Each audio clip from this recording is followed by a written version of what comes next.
Things Podcast.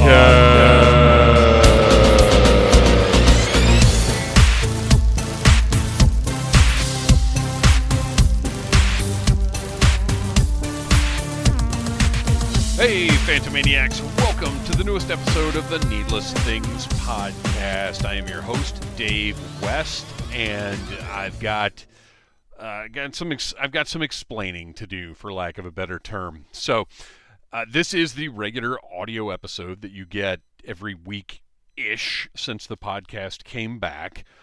Normally, I say you can also watch the video version on the Needless Things YouTube channel. And I'm really annoyed with myself because I went to the effort. This interview is with Chris Scott of Grindhouse Toys about World War Hell and other stuff. Which, by the way, the World War Hell Kickstarter kicks off on Friday, June 13th. That's right, Friday the 13th in June. Friday, June 13th, which actually, I just found out I've got jury duty that week, which is neither here nor there. But this is 3 years in a row now that I've been summoned for jury duty. I don't think that terminology is correct. So anyway, I went to effort to put together the right slideshow presentation so that during the interview we'd be talking about the figures that were up. So we run through each figure from World War Hell and talk about it. Now, I am mindful that people will be listening to the audio version as well. So I try to keep that in mind. But in this instance, the video version was going to be the best way to take in this interview. Unfortunately, I've been going through a cleaning thing lately, not just with here in the Phantom Zone, even some stuff at work. I've been just trying to keep up with things, keep files on my phone cleaned up, delete stuff I don't need. StreamYard, if you have to manually go in and delete stuff every once in a while. And unfortunately, since I recorded that interview, I recorded that and last week's Andrew Kronke interview the same day, I deleted the video file of the Grindhouse Toys interview. So if you are listening to this on the Needless Things YouTube channel right now, which I plan to publish the audio version there as well, just because, that's why you're just looking at the image of the podcast, or whatever it shows you when you publish a podcast to there. It's been a while since I've done it, but I'm doing it in this instance. So check out Grindhouse Toys Instagram for the images of the figures that we're going to be talking about. Now, you're still going to get the backstory. You're still going to get a great conversation about how these characters came together, the idea behind the line. The images were just a plus, but like I said, I love these figures so much. I wanted to be sure, okay, let's give the people something to look at. But unfortunately, because of the timing and everything else, dumb me deleted the file. But at least I did. So when I downloaded the audio file, because you download them separately with StreamYard, you download the audio file and the video file. Usually all I'm getting is the audio. But with these Needless Things interviews, I download the video file so I can do a little editing before I put it up on the channel. That's just how it works. And fortunately, when I downloaded the Andrew Kronke interview, I went ahead and got Chris's as well. So I do have, thankfully, oh my gosh, thank you past me that I went ahead and did that, because it takes a minute to generate the audio, and I think my mindset was, I'm already here, let me go ahead and just get this done. And then later on, I'll download the video to my phone, because that's where I do all my video editing, because in a dumb way, the video editor on my phone is better than anything I've got on my PC. It's just easier for me to use, because it's been a while since I've discussed this, but I'm a technological dum-dum. I have a lot of difficulty with technology and apps and things like that. If anything that I am able to use, it has been through sheer force of will and workarounds and figuring out how to make the thing do what I want it to do when it's not designed to do. I don't know. I'm not good with this stuff. Or at least it doesn't come easy to me. I'll say that. It's not that I'm not good with it, because once I figure it out, I can do lots of things. But it does not come easy to me. It takes a lot of effort for me to use the things that the tools that I use to bring this content to you. So that's it. It's just never-ending challenges, but I enjoy a challenge. So anyway, that's what's going on with today's episode. And if you are watching this on the Needless Things YouTube channel, or I guess listening to it, this is an example of the exclusive intros that the audio listeners get every episode. Because usually I'll just publish whatever the video version was, the interview, whatever it may be. That's all that goes up on the channel. And then I record this intro for the audio, because I've just always felt like podcast episodes need an intro. Video, less so. I don't know why. That's just how I look at it. But this time around, you're getting an intro. You're just not getting any visuals. So, great interview. Very excited about World War Hell. Not excited about the fact that we seem to be in a literal World War Hell right now. But I'm not going to get into that here, because people don't always enjoy that kind of talk. I'll just say things are fixing to be real bad. And I hope that all of these independent creators, these good, hardworking Americans who've poured their blood, sweat, and tears into the American dream, only to have the rug pulled out from under them by an insane autocrat. I hope they all make it through this. I hope we all make it through this. And when we do, at the end of the day, I hope everybody that didn't speak up, everybody that has just stood in line, gotten in line, did as they were told by these maniacs that are running the place. I hope they're all brought to justice and hanged by the neck until dead. So that's my take on things right now. How are you doing? How are you coping with the madness and the expense and the seemingly nonstop spiral around the drain of a dystopian future that is rapidly approaching? How are you handling all of that? I'm trying to distract myself. Speaking of distracting myself, I just recorded a new review for the Needless Things YouTube channel. So this week was originally supposed to be this interview, the Super 7 Ultimates Triceraton, the NECA Pee-wee Herman from Pee-wee's Playhouse, the NECA Van Helsing, Christopher Plummer, and the Boss Fight Studio Vampiro, which, by the way, that figure is dynamite. And I had the new Papa Emeritus 4 from Super 7 that came actually just a few days before the new album came out. New album, by the way. It's awesome. It didn't hit me quite the same way as Prequel and Impera, but it's good, and I'm going to be listening to it a lot.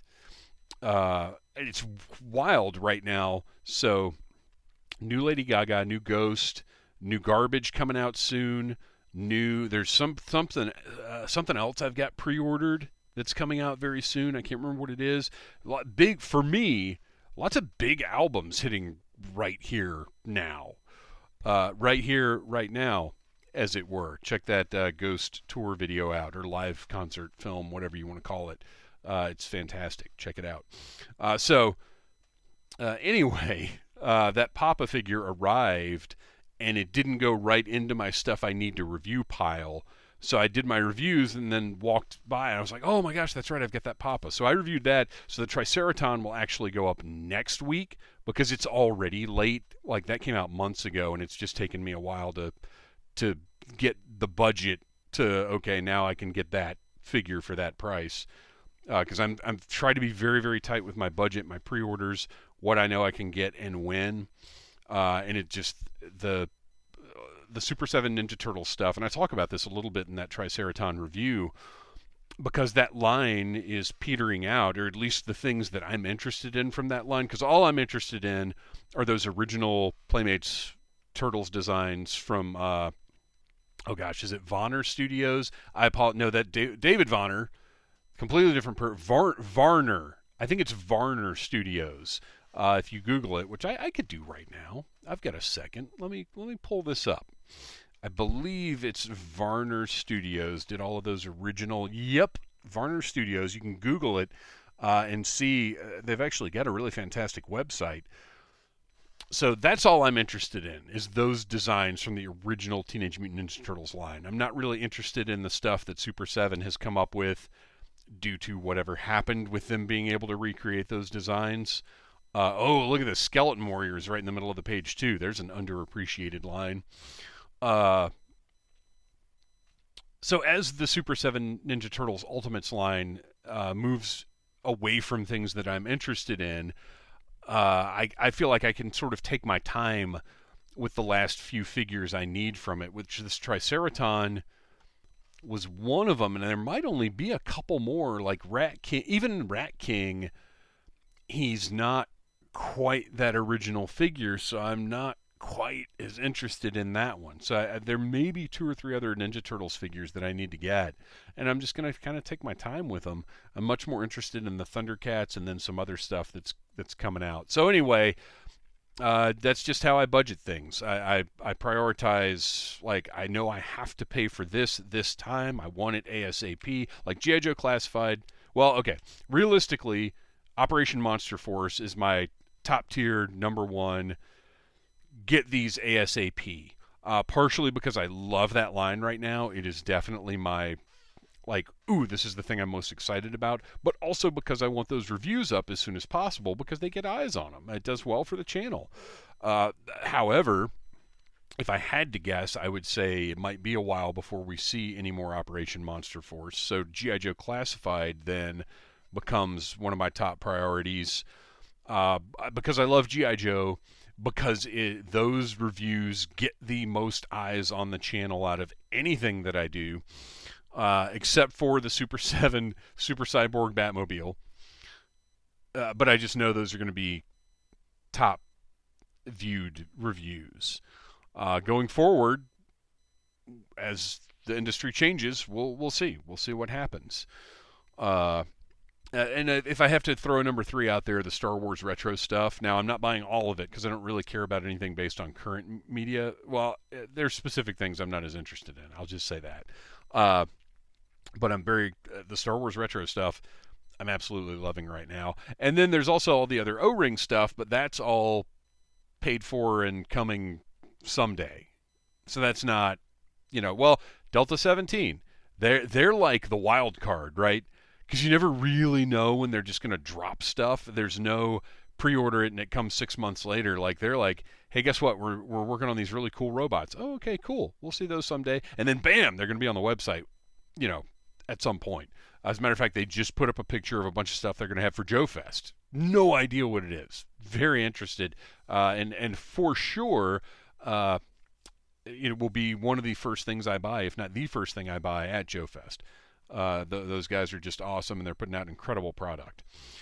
So anyway, wow, what tangents I've gone off in this intro. And again, for the Needless Things channel subscribers who may be listening to one of these intros for the first time, this is what we do on the audio episodes.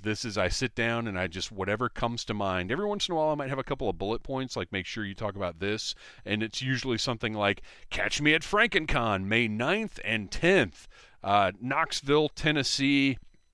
At FrankenCon, I will be hosting 2 panels, and I will be hosting a screening of my documentary film, Troublemaker. I will also have copies of Troublemaker with the exclusive commentary. The only way you can hear this commentary is if you buy a physical copy of Troublemaker on DVD.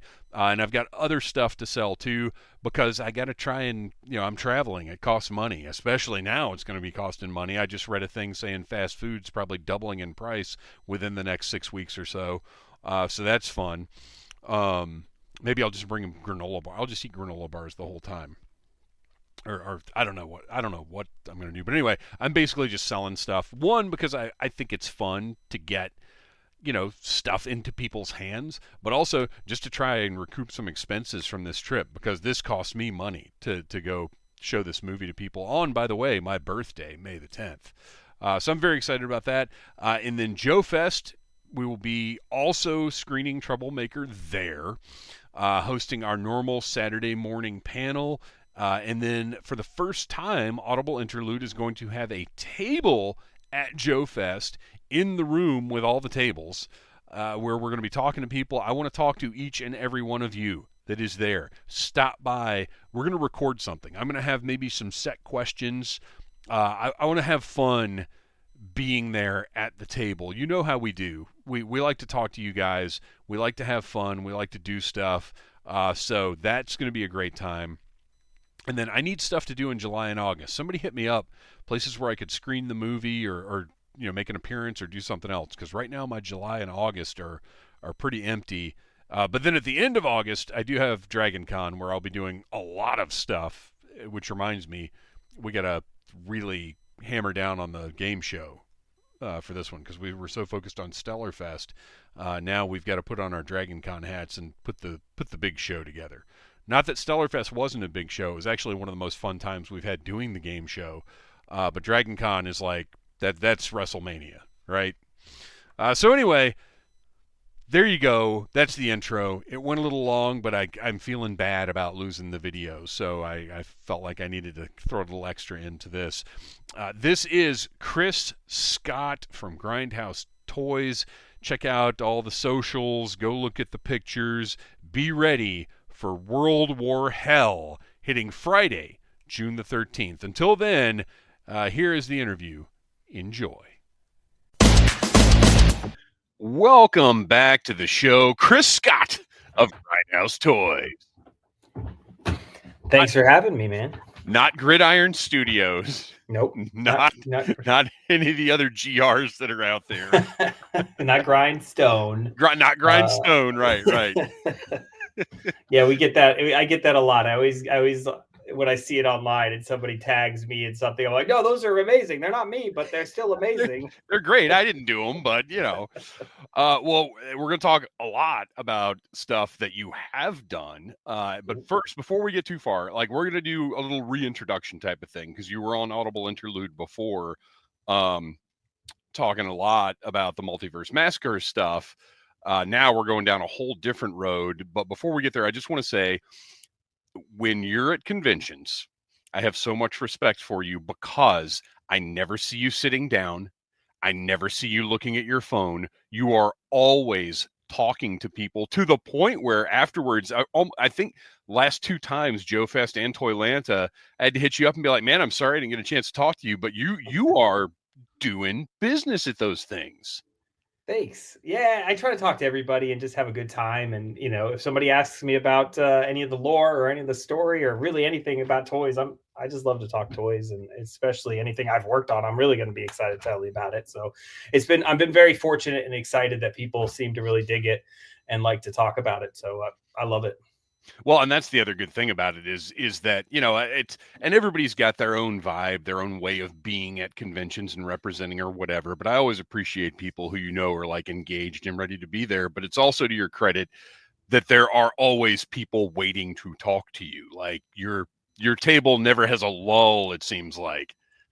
Yeah, I was really excited at Toylanta. Just everybody wanted to come by and talk, and which I was blown away because I'm like, I'm right across from this amazing dragon. Like, I was surprised everybody was like coming over to talk to me so much. I was like, hey, I'm cool with it. I was very excited to see that because that was like the first I'd set up a few times at some of these other shows, of course, but like this was the first time I really set up like the video store kind of look. And so it was awesome to have everybody just really enjoying it and really giving me good feedback. And it was great.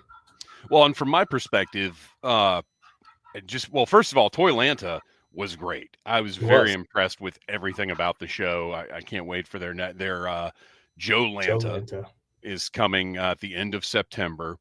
Very excited to see that. But from my perspective, like the dragon, I mean, it's awe-inspiring. It is, once it is out, and this is the Mythic Legion's dragon from the Four Horsemen. If anybody isn't aware, look it up online. It's crazy.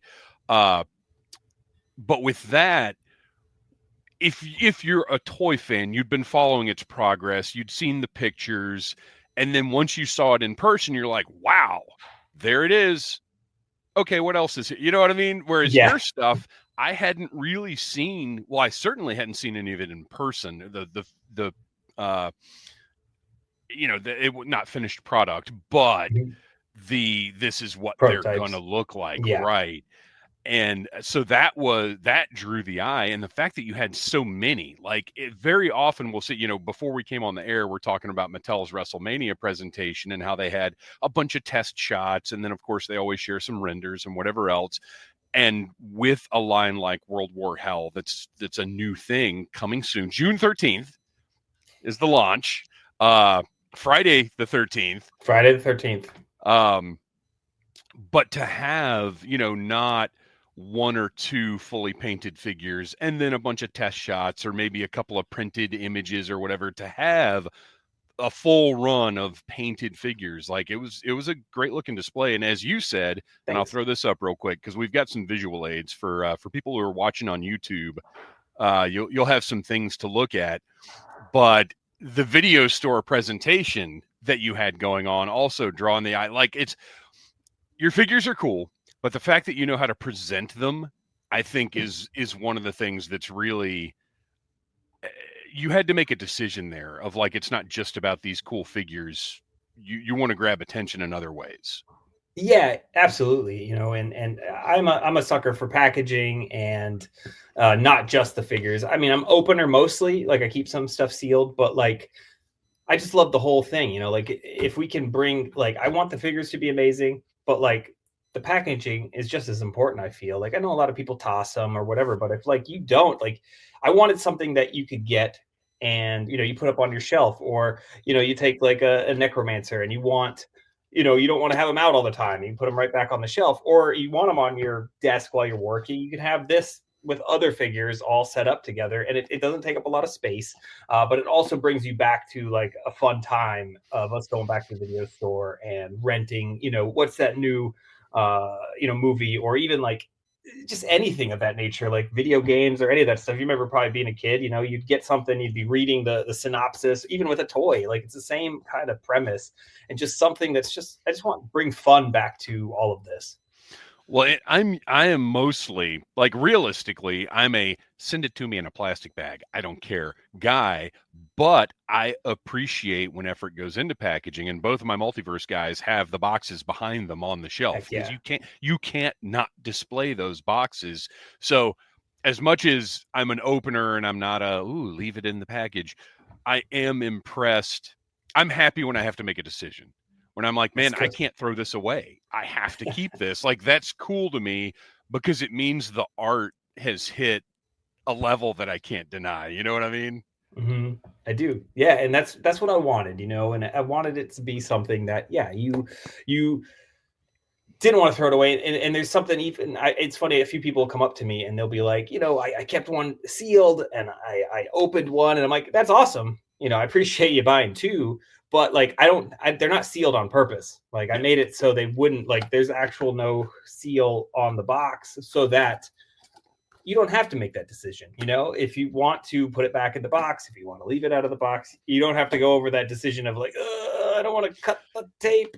And that's the worst, is when it's and I'm trying to think of a good example of it, but when the figure is presented so well in the packaging that you don't want to disrupt that.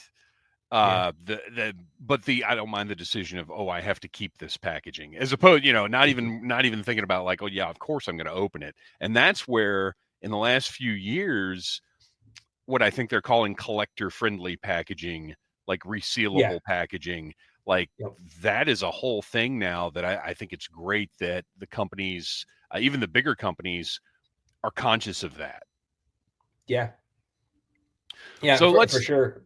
Let's go back in time though. We got to know your past a little bit last time you were on, but I want to dig back into that again, just because we're having a broader, more meandering interview this time around. We've talked about, again, off the air more, I think, about wrestling figures and stuff, but where were you when you were a kid? What got you into all this? Like, what was the magic that first just got you to where action figures had the significance to you to stick with you your whole life, but then also the pop culture aspect, like, of just what characters got you? Well, like as long as I can remember, I've been buying figures since I was little. It was mostly GI Joe originally, which I still am a huge Joe guy. That's like the main line. Like I still pre-order. I don't pre-order everything because it's just gotten so crazy. But like I'm still Joe all the time. I just ordered some this week, Right. And of course. The only one I skipped was Blood, because even though I was like, oh, it's been updated, I still love that first one. Dude, I love the first one, and I don't. Okay, so when we were talking about it on the show, I was like, there's just not enough meat on the bone for me to get this one. And then I start looking at it, and you know what I realize? It's penless. Oh, I didn't even think about that. You're right. Dude, See, what are you doing to me? right? Oh, believe me, I was annoyed when Yeah. I noticed it because and it all is how you collect, what your aesthetics are, what you care Yeah. about. But if you give me a penless version of something I already got, All day long. Same. Absolutely. It's the dumbest thing. I mean, it's a good thing, but it's also dumb where I'm like, does it really matter too much to me? Yes, I have to now buy another thing right. because I want it pinless. And I do, like, after thinking about it more, I do kind of dig that red deco. Like, The red is nice. it's The kind of accent red, cool. It's yes. more toyetic. It is. That's how they get us. Absolutely.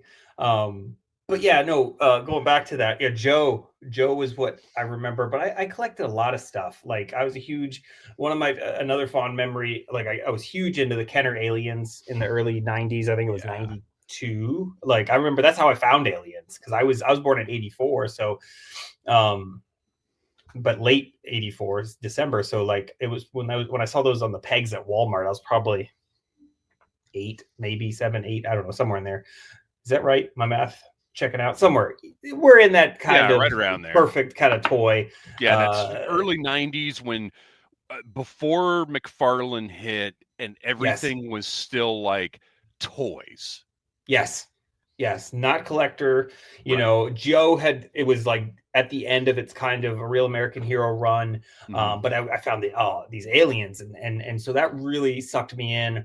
I was big in, of course, X-Men and like all the Toy Biz stuff. You know, all that was fun. The like 95, I think, was Power of the Force when Star Wars hit. And I'm like, what are, Star Wars now finally? So like, you know, a lot of people always, talk about the 80s, how it was amazing.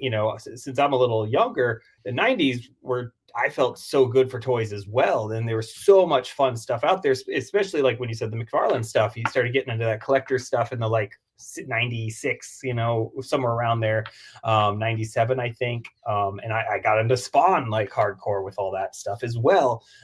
It's just always been toys, like my whole life. And I've, just telling stories when I was a little kid, you play with your toys. And, my sister was 5 years younger than me. So I played by myself a lot as a kid, and I drew and I played with toys. And so like just telling stories. And fortunately, I've been able to keep doing that. Like, and now working on, with, doing Grindhouse toys, I've been able to do that, but also working with, with Fresh Monkey Fiction and Big Bad, getting to work on a lot of projects with those guys too. It's just been really fun to really incorporate just what I've been doing since I was 5 years old. So. And that's we've talked about it before with in other interviews and just on the show. This collaboration that's happening now between the independent toy companies is just incredible. It's so nice to see people whose enthusiasm is bigger than their egos, I think. Yeah, absolutely. And that's what's been awesome. Like we did the panel at Toyland to all, all different companies, and all of us just coming together to talk about toys.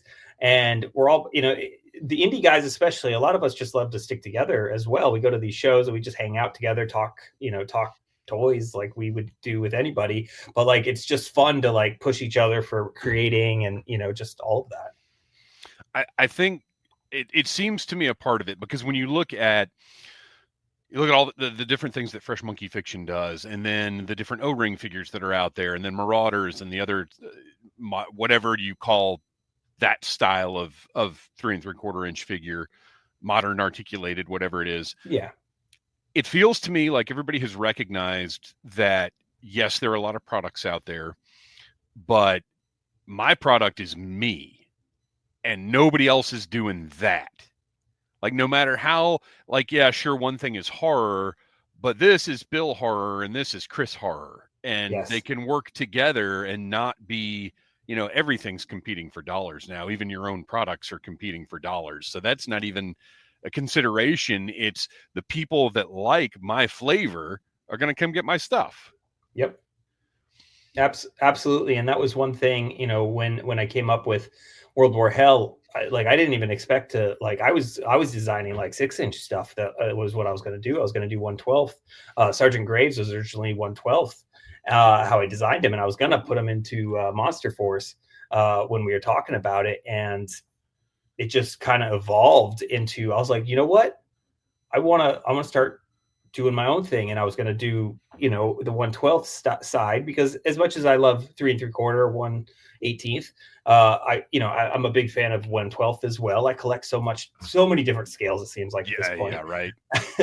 But I was like, let's go with O-ring. Nobody's doing like I want to do a different take on an O-ring figure. And there's just something about an O-ring figure, and going back to that original kind of style from being a kid, and it was always the O-ring Joes. And so I wanted to bring like this into that world, which made it so much different than any of the 4-inch modern stuff, any of the other O-ring guys, which are great too, like with Recall and Longbow and Skeletron, and all what they're doing are fantastic. And I backed, and I have figures from all those guys as well, but I wanted to try to go down a different direction. Same with like the Marauders. They did World War II so well. And so I was like, let's take it a different direction. And that's where the kind of World War hell was born from. Well, and this is really filling a gap, because all of the other O-rings are great. The only one, though, that's really seemed to be touching on anything that's like horror, fantastical, more science fiction-y, like out there, Strike Force Alpha did some really cool alien figures. Yes. But there is, horror-oriented stuff, or things other than just human soldiers and maybe some cyborgs.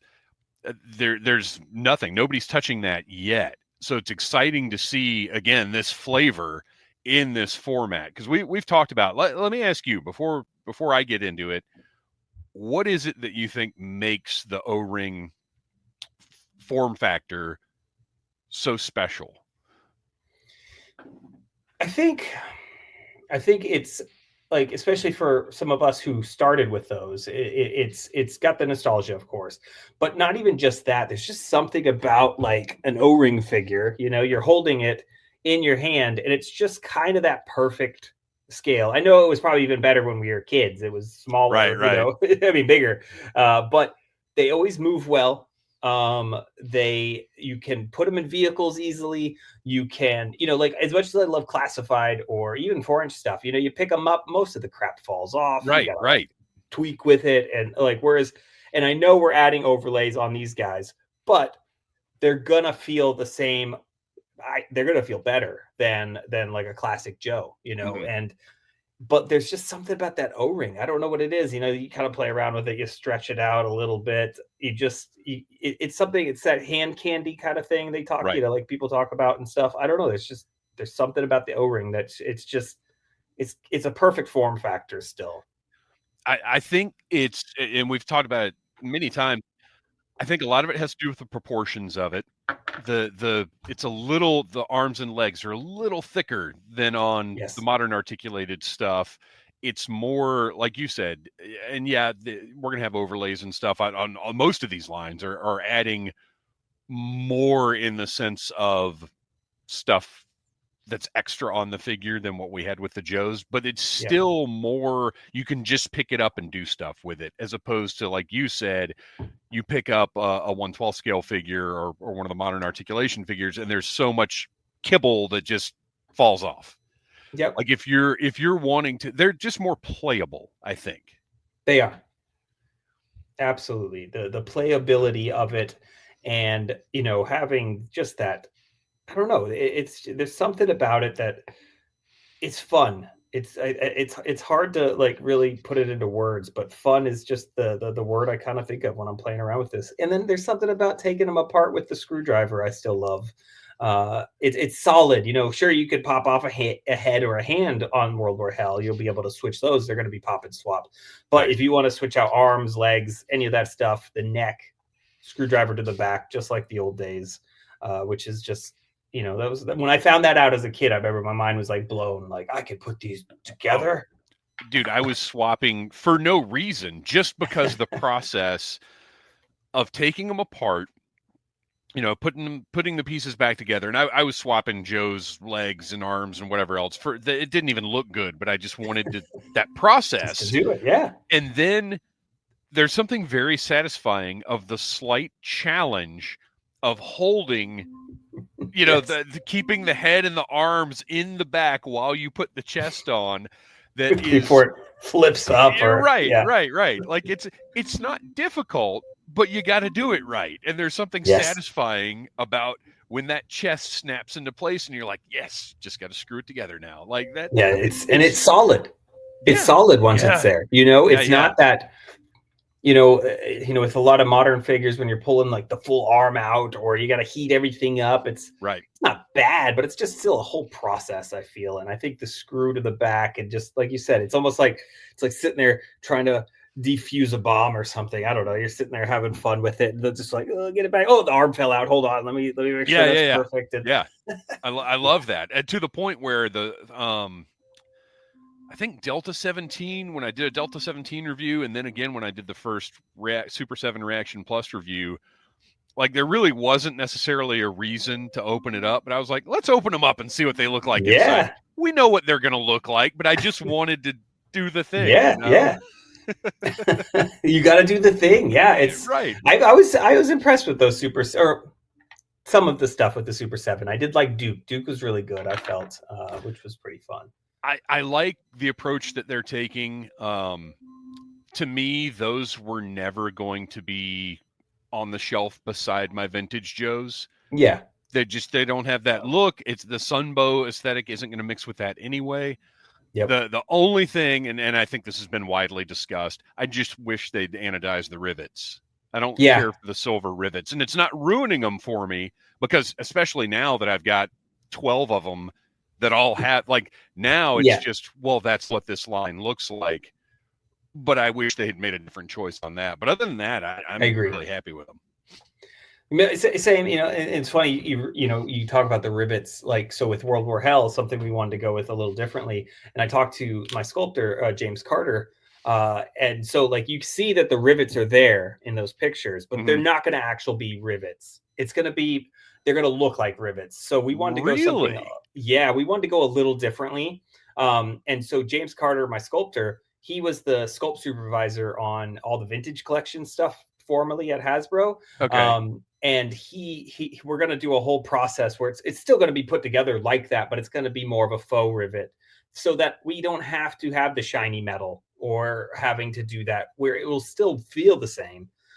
So I even thought about putting like an actual plastic pin almost, but we don't even have to, because it's almost going to be like it's a pinless with like a fake pin, just to give it the aesthetic, the look of that O-ring rivet, but also because I want it to look like a toy. That's the fun of these, is the horror elements with the toy elements, and still not looking too realistic, which makes it silly, as his head's exploding there. You know what? Looking at this, I think we just hit on another appeal of the O-ring form factor. Once you get into, again, 1/12 or 4-inch, whatever, once you get into that, the expectation is that the proportions are going to be more human. Like, yes, everything will be a little more slender. O-rings have an inherent chunkiness to them. Yep. Where there's a little more leeway with how you perceive the proportions of the figure. So you don't have to worry as much about, like, oh, well, the shoulders aren't that round, or the thighs don't stick out that much, because it's accepted that, oh, well, it's an O-ring. That's what they look like. Yeah. And that was one of the most important parts, was I wanted the O-ring proportions. When we started sculpting this, I was like, it needs the proportions. It's supposed to be a little, it's like cartoony almost. It's you look at, I got my man here who's always chilling on my desk. You got Skid Mark here hanging out. Oh wait, okay, we're gonna zoom in for a Skid Mark. Yes. Always got to have Skid Mark. But yes, it's the same. You got these thick, thighs and legs and the arms and the torso and everything like that. It's got its own look, and I've noticed some of, like, and that's something with the Super 7. They're great, but I don't feel like they fully captured that. Something's not there. I think the route that they took, and I didn't realize this until I was reviewing the newest batch, because I was actually comparing. Have you seen the G.I. Joe Field Guide? That's all the key art and stuff from Sunbow. So Yeah. I decided like, oh, it would be fun to actually look at like the Wild Bill character drawing and put Oh the yes, figure then next sure. to it. Yeah. Yeah. Just to, and what I realized is what looks like skinny legs on those Reaction Plus figures, well, no, they're just capturing that art.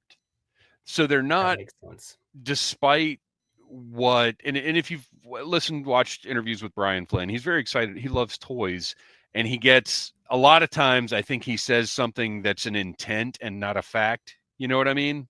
Mm-hmm.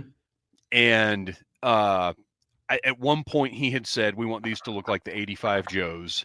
And who knows what the intent was behind that, but everybody took it as a concrete, these are going to be proportioned just like those 85 Yeah. Joes. They're going to have, like, people read what they wanted into what he said. And I think the intent, and if you look at the waves that are out right now, is that they were going to be proportioned like the cartoon characters. I don't think making them O-ring shaped was the directive. I think make O-rings that look like the cartoon characters Yes. was the directive. Kind of like with the Ultimates, like Yep. where that's it. Because if you look at those sketches and you look at the legs on the figures, you're like, well, no, these aren't skinny. This is Just this the is what cartoon. the characters look like. So it's all just what you want out of the line, and Sure. how And much you I'm can okay accept with what it it. is. Yeah. Yeah, I want some cartoon characters, like like I still want an 87 Falcon from the movie. Like that would be Yes. cool to be in that color scheme, and I'm hoping they go down some of the movie world. I think they said something about Pythona coming, so I would think they would.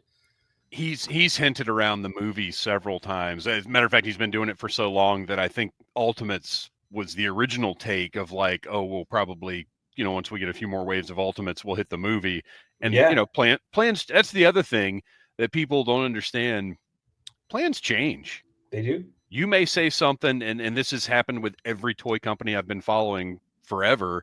You may say something in 2018, and when Mhm. you say it, it's happening. It's your plans. And then 2020, 2021 comes around, and you're like, hey, what about that thing from 2018? And you're like, well, no, other things happen. Things change. Production Yes. changed. Whatever. Like, it's wild to me that people can't go with the flow a little bit more. Yeah, especially when it's so early, and it's a thing, with toy manufacturing, you got to really put those dates like way out there because it Right. takes so long to get something made, and a lot of people don't understand that because they see like even with the big because like a Hasbro or a Mattel, they'll put something up for pre-order in a couple months it might come out, even maybe at most like 6 months, but really they've been working on that thing for probably 2 years, Yeah. and people don't understand that. So with like the indie guys and Super 7, even though they're huge now, they're still started off as indie, and they are still an independent company when you really think about it. But like they'll put something out there, and it takes them a long time to get that put out there. So they'll put the pre-orders. Us indie guys have to kind of do it earlier, Yeah. compared to the Hasbros. And yeah, stuff changes all the time. I mean, matter of fact, I showed some stuff at Joe Land back in September. Mm-hmm. I was going to do like 2 more Multiverse Massacre figures, and the plan originally was to have them for Joe Fest this year, but those plans changed because I focused more on World War Hell, and I wanted to really get that all hammered out. And plus, now that Eagle Force is doing more with Big Bad, like those probably aren't going to come out. The 2 I showed like a new Dread Trooper and a character called Colonel Osprey, but I plan on still bringing those characters into World War Hell, so they're not going to be dead in the water completely. And if things do change a little bit, but I wanted to focus more on the new tooling, all the new parts, and the O-ring form factor. So yeah. Well, and that's the other thing is even if the intent is there when something is announced or stated, even personnel, whether personnel change or they decide like, hey, this is more interesting to me than that thing was. Yeah. It's all and Absolutely. the market changes over the course of a couple of years. And that's why, we're talking about how long it takes to make figures. And I'm going to once again bring it back to wrestling. Imagine the pain of making wrestling figures. So That out of date when it especially comes out. right. By the time it comes out, it's at least a year out of date, usually more. Look at how often a wrestler gets their first figure after they're not even with the company anymore. All the time, all the time. Yeah, All the the same with like, time. championship. It has to be. It's almost like, we got this new champion. I don't know. They'll do something like some big event, and it's like, oh, that's like old news now when it finally shows up. And same with like, stuff with like, they're showing a bunch of Judgment Day stuff. I saw still like WrestleMania, and like, characters have changed. I think they did have Liv in there now, but like, stories have changed. Like they're showing off stuff that's old, but it's just how it goes now, especially with wrestling, for sure. And I think fortunately, every fandom can be picky and crazy about stuff. I do think wrestling collectors at this point are pretty used to, well, that's how it is. There's no way to, like, the record. I think the fastest a wrestling figure has ever come out was a big show that Jax did way back in, when did he show up? 99, I think, is when he went to WWF. Yeah, when he came over to, yep, that sounds right. So the rumor, I remember when he showed up. Yeah. Right. The unconfirmed rumor is that he was backstage at a WWF show before he was actually signed, and they went ahead and scanned him so they could get to work on the figure, knowing that he was coming to the company. And I think it was like 8 months between when he debuted and the figure hit. I want to say it was like 8 months. And that's a miracle. Yeah, it is. That's super quick. And that's like the fastest I've seen like lately with some of the stuff we've done. It was some of the Naughty or Nice stuff with the reindeer. And the factory knocked those out, I think, in 14 months, maybe a little more. Wow. Which was still really good for all new stuff. And and those things came out awesome too. Yeah, all the Naughty or Nice. So let's talk a little bit, because we're going to focus on World War Hell in a bit, but I do want to talk about, like, just in what you've been working on over the past few years. Throw some names out there. Because the Naughty or Nice collection, people may not necessarily know your hand in that. So yeah, I worked on. So when I first came on, I was the first thing I started working on was Monster Force, Operation Monster Force, and I do all the art direction and the paint masters for. I've done all of it now for Series 1, Series 2. I just finished Series 3. I repainted a few things. I didn't do the whole thing. Like, I didn't pick the colorways on Series 3, but I finished the paint masters for them, and I tweaked some stuff because I was working on other projects.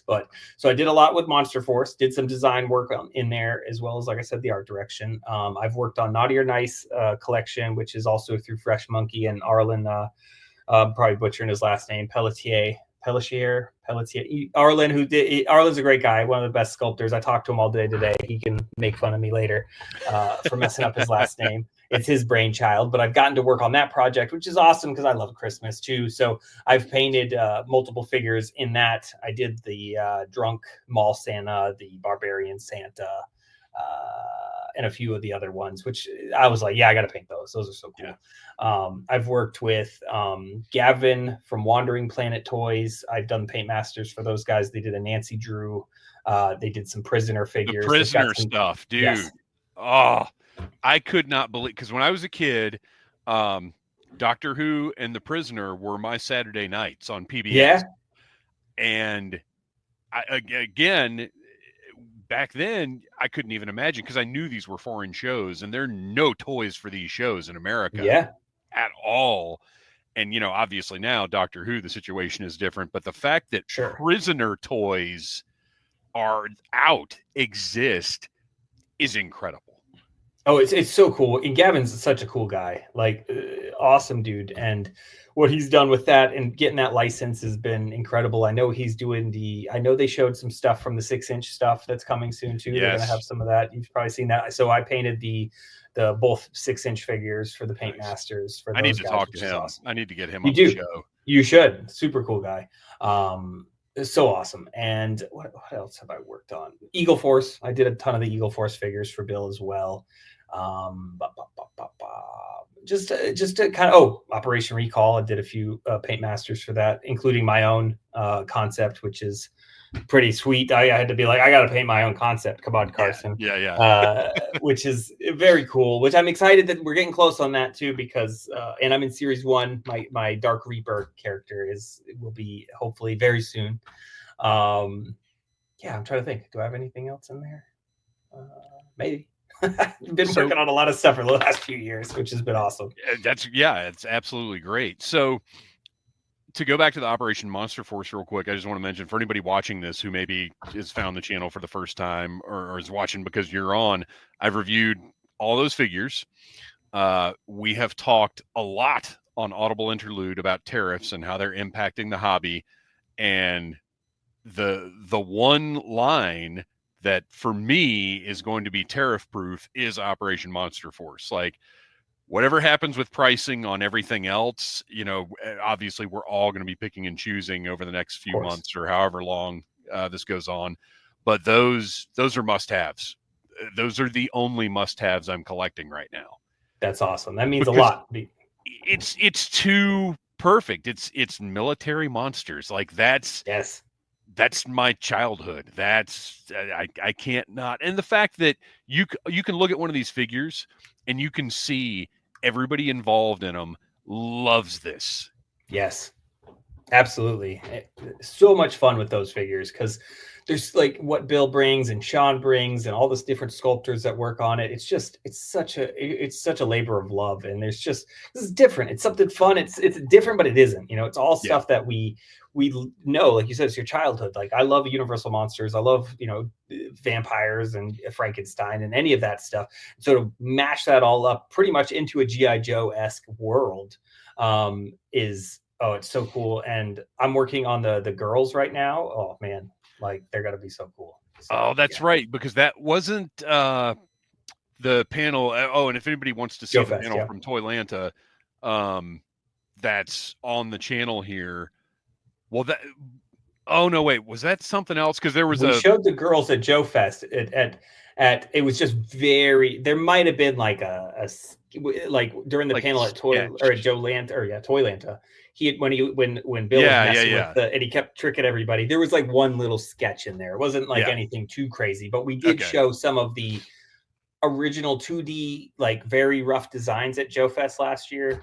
So we should have more to show this Joe Fest for that, which will be pretty cool. So I've come up with, I've been doing some of the art direction on that, of course, and I've designed some of the parts for these girls, and because we have the characters, and I've done some work on that, and I'm done with 4 so far.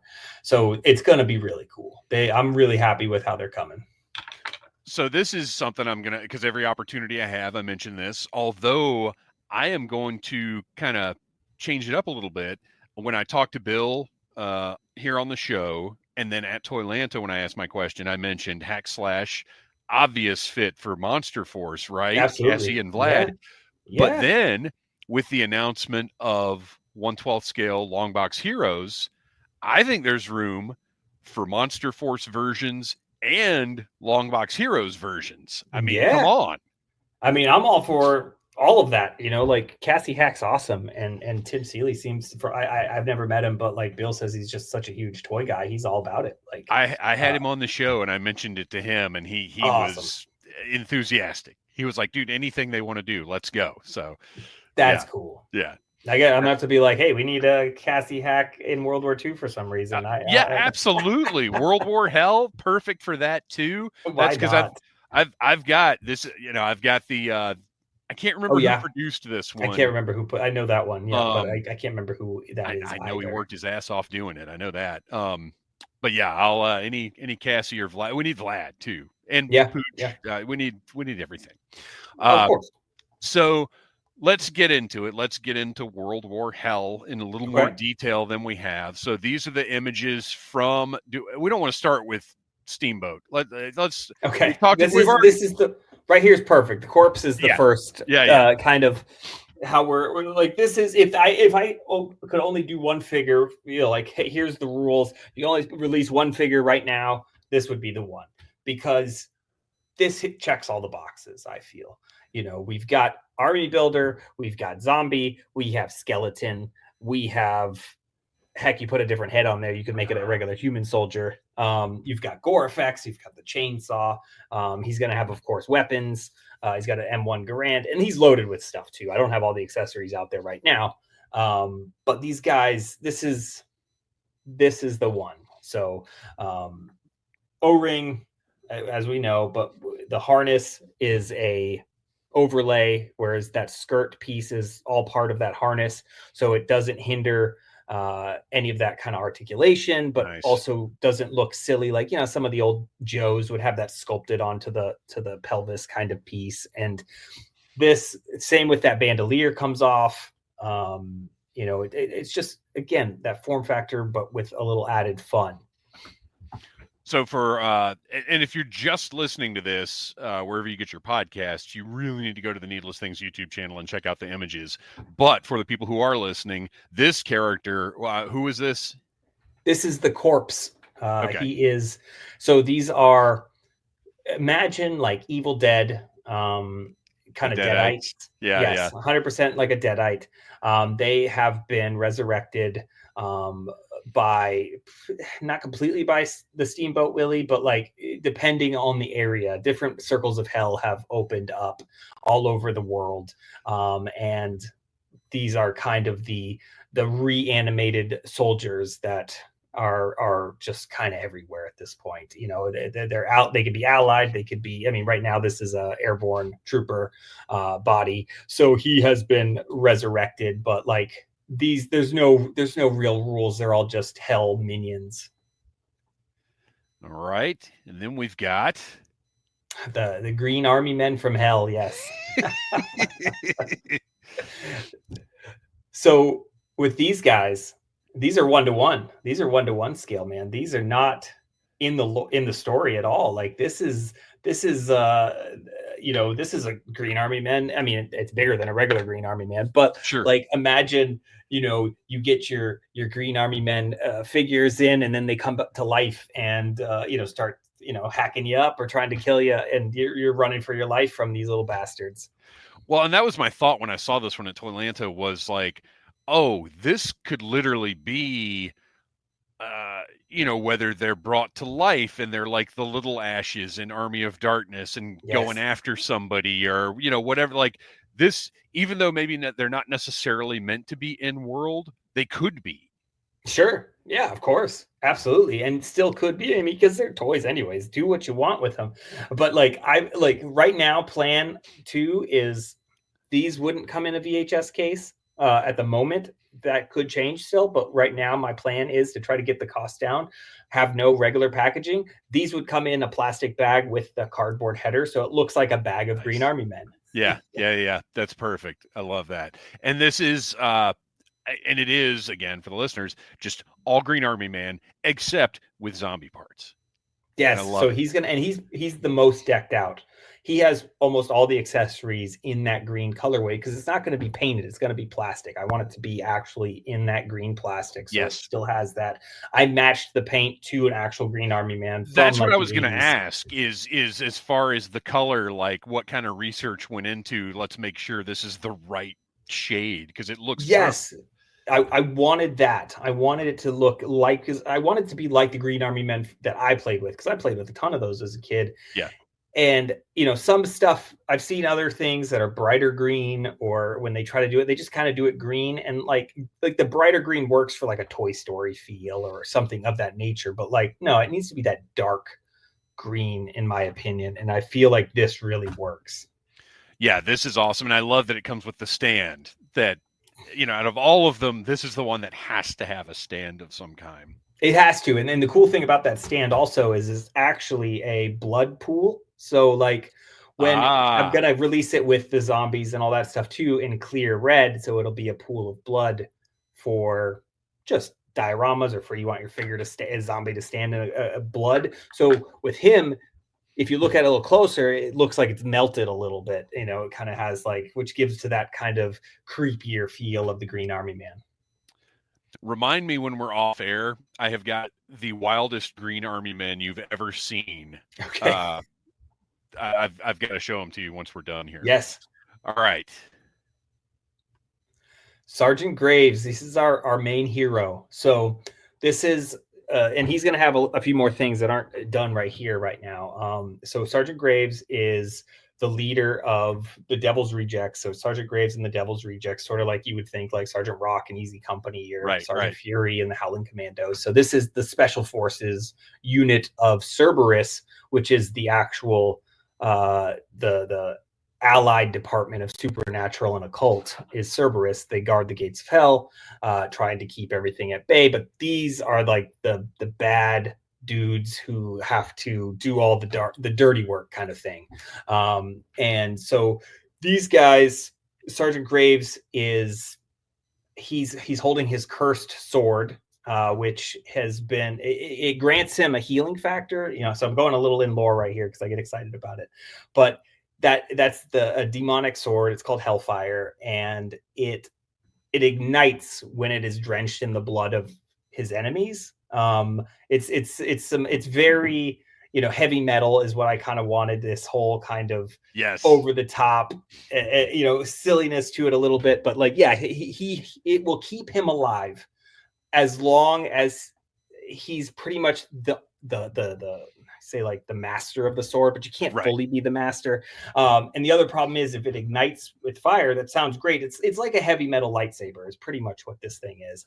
And because it's like super hot, cuts through all kinds of stuff, but it doesn't always stay lit. It's very finicky because you know what? It was forged by death, and it's kind of a bitch and does not want you to hold it forever. So yes, you will heal, but not always, because if you get screwed and you get blown up or completely destroyed, you're not going to come back from that. So it's kind of a fun this hero who had to curse himself to take this weapon to save the world, pretty much. And that's Graves. He's this war-torn Sergeant Rock type character, but he wears like the face paint on his head right there. Is what I call apocalyptic war paint, because if you're going to sit there and camouflage yourself out in a war, it's usually going to be like some grease paint and stuff like that. But like if everybody's running around, you see skeletons, you're going to paint yourself to look more like a skeleton, because his arms are also going to come with an extra set of arms where they are painted with like skeleton arms. Really? Oh, that's awesome.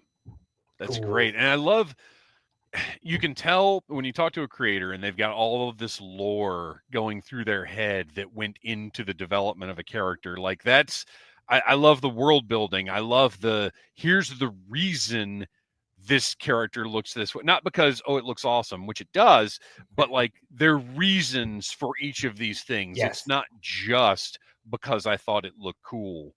Are those brass knuckles up on his shoulder there? So he's got his brass knuckles. That's and great. He actually has, even though he's only got one on him, of course it doesn't come out because it's molded on, but he's going to have two fists with brass knuckles. So he has his hands switch out. He'll have two brass knuckles, and he calls them Abbott and Costello.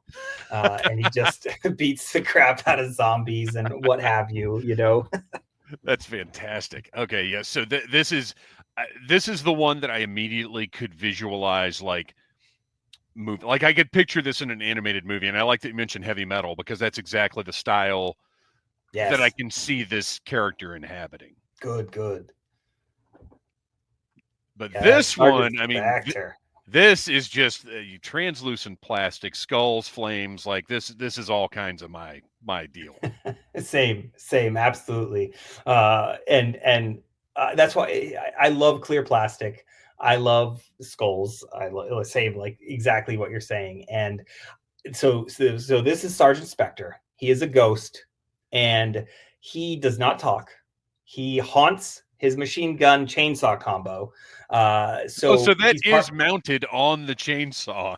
Yes. So those are connected. They plug right in, and you can do that with any of those. If you took another chainsaw from one of the other characters, it will go on. Yeah, because it's got a little port that will plug in, but it's very easy to come off.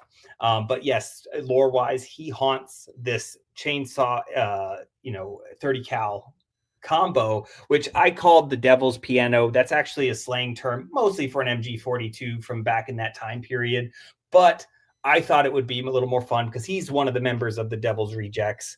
And this is harken back, of course, to my Aliens love of, even though that was more of a Vietnam style, and that was future, of course, with aliens, they all, painted all their gear. And I always thought that was a little fun. And I thought there was just something a little ridiculous of a ghost having customized, a loadout. And so what's fun about this character, he's very powerful.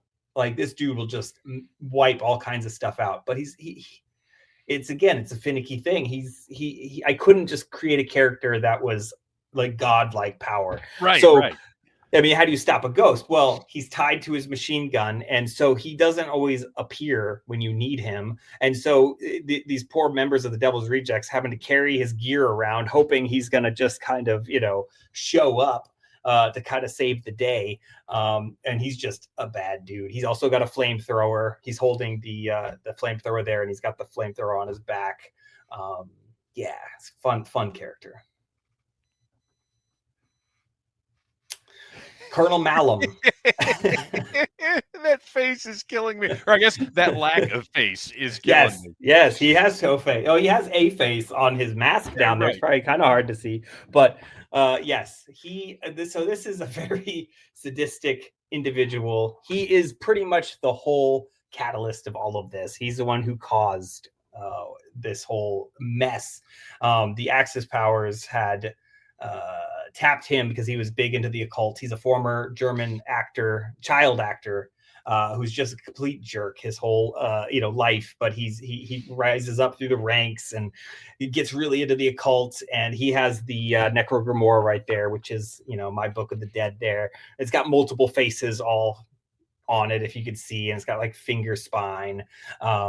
And so he'll also come with another one that's open, and it'll show pages. Oh, nice.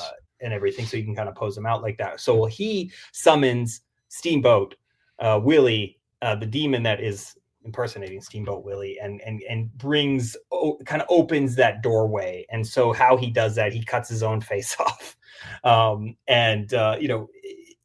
He stays alive. He's got some sort of like connection to this. It's almost like a dark wizard, you would say, because he's just so good with the book, and just this evil bastard. And so, but he's a little self-conscious, so he still likes to wear other faces. He doesn't like to be walking around with his face. Plus it dries out pretty bad.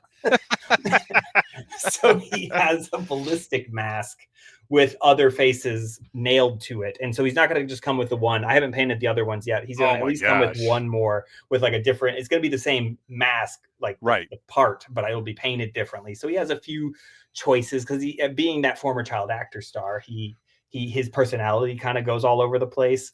And he's just kind of nuts. And then he also has the hooded head as well. To kind of harken back to the kind of, just the fun of, Cobra Commander or in that kind of character, but it's all tattered. And so you can still see the missing face through it. And I'm noticing that. That's great. So fun. And having a bit of a homage to, I'm a big Red Shadows fan, so colorway, a little Baron Iron blood there, but with actual blood. So right. Well, and I do like that the blood, like the appearance is that blood happened when he cut his face off. Yes. Okay, so these are the so the Revenant is his like special task force, or not task force, pretty much his whole army is the Revenant. And these are the Horde troopers, which, just for a second, so I saw that Mattel put up some new army builder pack for He-Man Origins, and they came out with a Horde Revenant trooper in there. I was like, you bastards, I'm not changing it. It's too late. mine's a little different anyways. But yes, these are the Revenant Horde troopers.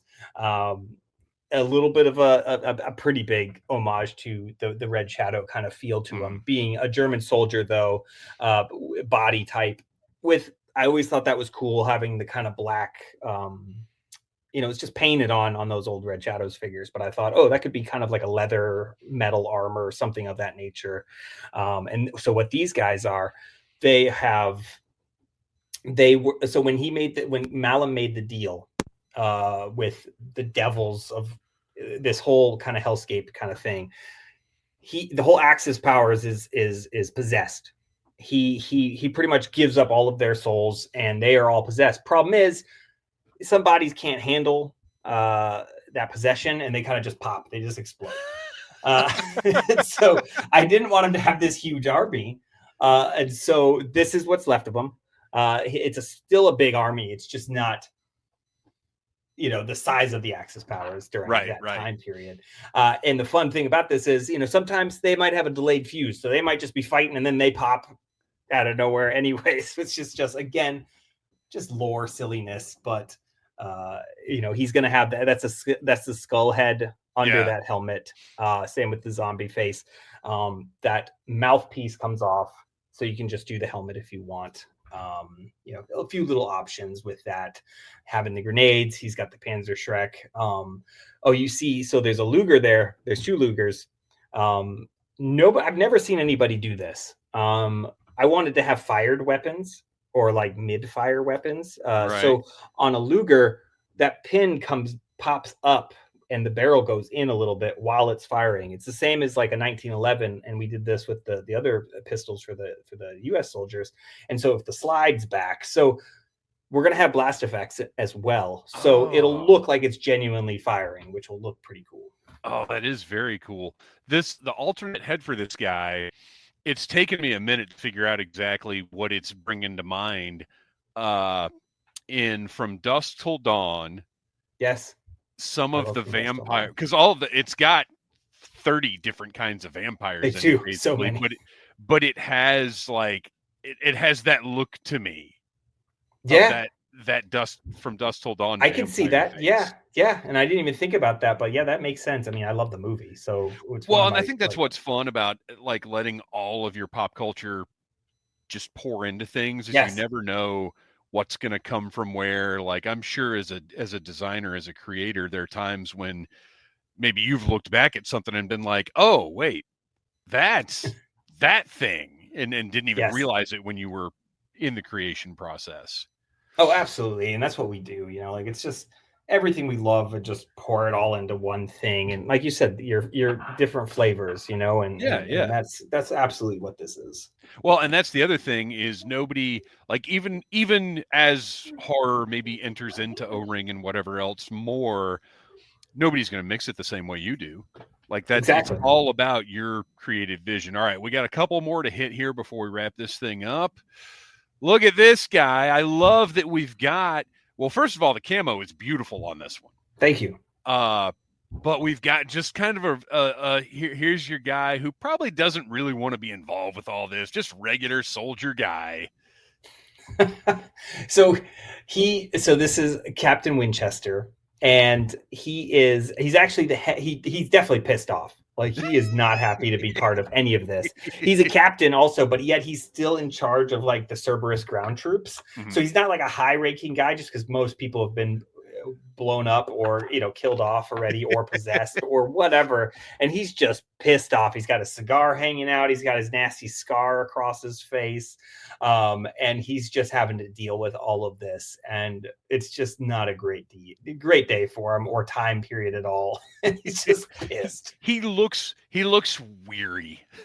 He does. He definitely does. And he is definitely modeled after a certain 60s, action hero, toy. So I wanted to incorporate that in here into this world. One, we've never had like a really good one at this scale. And so to have this as this soldier, who's, all pretty much a character we know and love, but like worn down and just having to deal with all of this bullshit it's fun. He's seen a lot. Yes, and he will have 2 heads as well, one with the cigar, one without. And then this is the first time I've showed that, but you see the bayonet on the M1 Garand that comes off, which is pretty fun. It snaps on really well, and even just in the 3D print, it comes off and on very well, but it's very secure. And so the fact that it's that good in a 3D print, oh man, the factory's going to kill it. Nice. And then we've got one. Okay, so it took me a minute to notice the hands on this one. Are these middle finger hands They going on are. right here? They absolutely are. Yes. So that's another one that's just really fun. Like even imagine like the Green Army Man, as he's Yeah, flipping everybody off, yeah. little things of that nature. I wanted again that silliness. That's where that Evil Dead kind of flavor of that kind of comes in with these asshole zombies or skeletons or anything where they're just a bunch of jerks. Yes. And so I thought the middle fingers would be a fun element. I would like to maybe add later some devil horn type hands as well. But like that'll be probably in series 2. But I had to get the middle fingers in there because there's just something about an O-ring action figure flipping you the bird that's just hilarious to me. Well, if you're doing Deadites, you need the what was it? Yeah, this was also Army of Darkness. You need the Stooges, the fingers, Yes, and then the yes. Oh, that would be fate. That's a good idea. That is a good idea. And then finally, we'll go back to the first one I had up here, the big guy. Yes. That is the Harbinger of Doom. That is as Steamboat Willie. We're working on the artwork right now. It's going to mimic the original movie poster from Steamboat Willie with him as that. So what he is he is chaos. Pretty much, that's all he is. He does not have a master. He is just roaming his wherever he's roaming, and he is just trouble. Like when you play like a video game that's like open world and there's that dude over there that's like super powerful and you're like, I'm gonna stay Yeah. for a while. That's right. This guy. He is just bringing people back to life. He is just killing off stuff, and he is just bad news. But also he does not talk, but he whistles just like Steamboat Willie. He imagine like, did you ever seen the new Krampus with the Krampus from a few years ago? Yeah. You know how he's got the hooves and he just kind of breathes heavily and he's just kind of nasty. That's how this guy moves and talks, which just is just and he's classic demon under there. Also, he's got the fur legs. It's got the reverse knee. That kind of that body type. He's got a tail that comes out of there. He's a ton of fun because I will be incorporating this body a few more times with different demons that I want to incorporate into the line. Well, that's when I noticed the cloven hooves under the robe. Like I realized, I was like, oh, this has many uses. This is down the road. That's I'm looking forward to see what happens with this tooling. It's going to be fun. There will be a heavy metal demon that's going to be in series 2. You got to have, come on, just because World War II doesn't mean we can't have metal coming to the world earlier. It comes from hell anyways. Of course. Well, man, that I really appreciate you sitting down and taking a look at World War Hell, because it's just one of the most compelling things I saw at Toylanta, and I can't wait for Friday, June 13th. June 13th, Friday the 13th. Yes, sir. That's right now where the Kickstarter is. If anything changes, pay attention to my socials on Instagram or Facebook. I will be updating everybody because that's right now tentatively the plan for everything, and that's what we've been going gung-ho about. But we are looking at a few options about not even going, the crowdfunding way. We might just we're there. Everything's sculpted. Everything's ready to be tooled. So, that's the plan again right now. I'm not trying to change the plan, but with where the world kind of is right now, I'm just trying to get everything, done and not have to pay 3 times the cost to try to get it over here and then not even, you guys. Yeah, you're right. Yeah, we've been anybody. I think anybody watching this gets it. Well, man, that was absolutely awesome. Are you going to be at Joe Fest again? I will, yes. Okay, so cool. My next 2 shows are IshCon, which is May 16th through 18th, and then Joe Fest, which is what, the 21st through 20th through the 22nd of June, something like that. Yeah, that makes sense. 20th through 20th. That sounds right. Yeah, because it's a week after the launch. Yes. Yep. Yeah. Exactly. Because that's why right now, Kickstarter, if everything's good to go, it's going to be fun. We can have fun. Come by the booth. We can talk while it's going. And then I will be at Joelanta in September. And then also right now, tentatively Legion's Con in November. Oh, man, I'm dying. I am hoping the stars align for me to get out to that one. I would love to go to that, and I would love to go to the was it Codename Iowa? What is Oh, the? Codename Bio is awesome. I went there last year. It was Yeah, so fun. both of those I would love to get out to. Things might align this year. We'll see. But in the meantime, Chris, thank you so much for coming on the show. Absolutely. Thank you for having me. Everybody follow the Grindhouse Toys socials. Keep up with what's going on. And if you see this man at a convention, go talk to him. Yes. Come Awesome. talk Thanks to me. a lot, I man. will talk your ear off. We'll see you soon. Sounds good.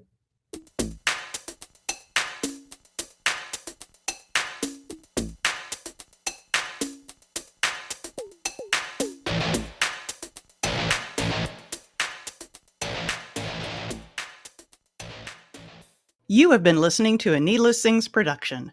Follow us on Facebook, Instagram, and YouTube for the very best in toys, movies, music, and pop culture.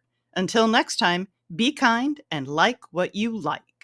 Smash that like button if you like Needless Things.